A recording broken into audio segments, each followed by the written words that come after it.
Hi, നമ്മൾ ഇന്നിപ്പോൾ ഇവിടെ കാണാൻ പോകുന്നത് ഒരു കൊളാജൻ മാസ്ക് ആണ്. അത് ഡിസോൾബിൾ മാസ്ക് ആണ്.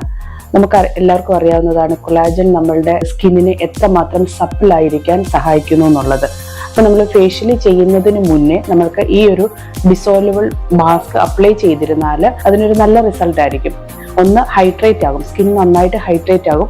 കൊളാജൻ ഉള്ളത് കൊണ്ട് തന്നെ ഇലാസ്റ്റിസിറ്റി നന്നായിട്ടുണ്ടാകും. അതുകൊണ്ട് അത് നമുക്ക് സൈൻസ് ഓഫ് ഏജിങ് റെഡ്യൂസ് ചെയ്യും. അതായത് നമ്മുടെ സ്കിന്നിലുള്ള ഫൈൻ ലൈൻസിനെ നന്നായിട്ട് റെഡ്യൂസ് ചെയ്യും. അപ്പോൾ ഈ കൊളാജൻ മാസ്ക് നമ്മുടെ സ്കിന്നിൽ അപ്ലൈ ചെയ്തതിന് ശേഷം ഇത്തിരി സമയം ഒന്ന് വെയിറ്റ് ചെയ്യുക. അതിനുശേഷം നന്നായിട്ട് വാട്ടർ സ്പ്രേ ചെയ്യുക. വാട്ടർ സ്പ്രേ ചെയ്യുമ്പോഴത്തേക്കിന് അതങ്ങ് ഡിസോൾവ് ആവും. അതിനുശേഷം നമ്മളൊന്ന് മസാജ് കൊടുത്തിട്ട് റിമൂവ് ചെയ്യുമ്പോഴത്തേക്കിന് അതിൻ്റെ ഒരു റിസൾട്ട് നമുക്ക് കാണാൻ കഴിയും. ഈ ഒരു കൊളാജൻ മാസ്ക് നമ്മുടെ സ്കിന്നിൽ അപ്ലൈ ചെയ്യുമ്പോൾ നമ്മുടെ സ്കിന്നിന്റെ സാഗിങ് കുറച്ച് കുറയാനായിട്ട് സഹായിക്കും. അപ്പോൾ നമുക്ക് ആന്റി ഏജിങ് ഫേഷ്യൽ ചെയ്യുന്നതിന് മുന്നേ വേണമെങ്കിലും ഈ ഒരു മാസ്ക്, ഷീറ്റ് മാസ്ക് അപ്ലൈ ചെയ്യാവുന്നതാണ്.